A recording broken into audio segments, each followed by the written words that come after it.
안녕하세요. 3월 18일 뉴스입니다. 지금 바로 가장 중요한 소식들을 전해드리겠습니다. 먼저 미국 소식입니다. 미국을 강타한 강력한 폭풍으로 인해 사망자 수가 42명으로 늘어났으며 기상당국은 추가적인 폭풍 발생 가능성을 경고했습니다. 텍사스에서 노스캐롤라이나에 이르는 8개 주에서 인명피해가 발생했으며 엘라베마에서는 120mph 강풍으로 스쿨버스가 고등학교 체육관으로 날아가는 사고도 있었습니다. 트럼프 대통령은 이란에 대해 예멘의 후티 반군에 대한 지원을 중단하고 공격을 즉각 멈출 것을 촉구했습니다. 트럼프는 미국의 이익을 위협하는 행위에 대해서는 단호하게 대응할 것이라고 밝혔습니다. 캘리포니아주 샌프란시스코만 지역에서 규모 3.9의 지진이 발생해 주민들이 불안에 떨었습니다. 지진으로 인한 직접적인 피해는 보고되지 않았지만 여진 발생 가능성에 대한 우려가 제기되고 있습니다. 미국 정부가 우크라이나 크림반도를 러시아 영토로 인정하는 방안을 고려하고 있다는 외신 보도가 나왔습니다.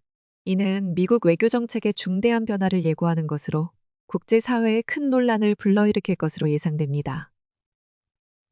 미국과 한국 군대는 최근 발생한 오폭사고 이후 중단되었던 연합 군사훈련을 재개하고 특히 터널 전투 기술 훈련을 강화하여 유사시 북한의 지하시설에 대한 대응 능력을 향상시키기로 했습니다. 다음은 한국 소식입니다.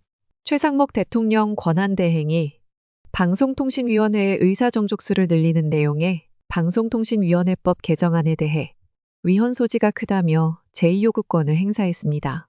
이에 따라 해당 법안은 국회로 되돌아가 재논의될 예정입니다. 헌법재판소가 윤석열 대통령 탄핵심판 사건에 대한 최종 선고를 이번 주 후반에 내릴 것으로 예상됩니다. 헌재는 탄핵 사유의 법적 정당성과 윤 대통령의 직무수행 과정에서의 위법 여부 등을 심도 있게 검토하고 있는 것으로 알려졌습니다.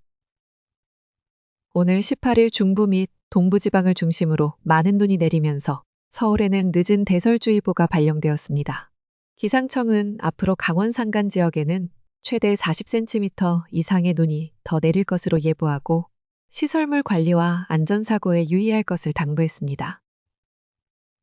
미국 백악관은 한국을 주요 대미무역 적자국으로 지목하고 조만간 발표될 상호 관세 부과 조치에 한국이 포함될 수 있음을 시사했습니다.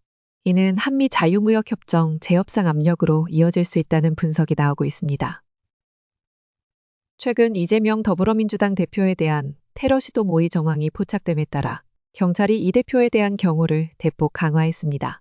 경찰은 만일의 사태에 대비해 이 대표의 동선에 대한 안전점검을 강화하고 경호 인력을 추가로 배치할 계획이라고 밝혔습니다. 이상으로 오늘의 주요 뉴스를 전해드렸습니다. 더 자세한 뉴스는 데일리스케이닷컴에서 확인하세요.